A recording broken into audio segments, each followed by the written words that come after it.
guys, nandito po tayo ngayon sa Lingayen Beach. Tingnan nyo po, oh my god, nakailang balik na po kami dito pero hindi ganito po dati. Pero hindi ko rin po masabi, baka yung basura dito ay galing po sa ibang lugar na tinatangay lang dito. Pero grabe, nakakalungkot po ito. Sobrang dami kung makakapunta kayo dito. Oh, ang ganda po ng ano dito, ng buhangin.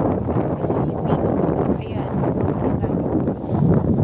Nakakalungkot kasi yung basura niya, napakadami.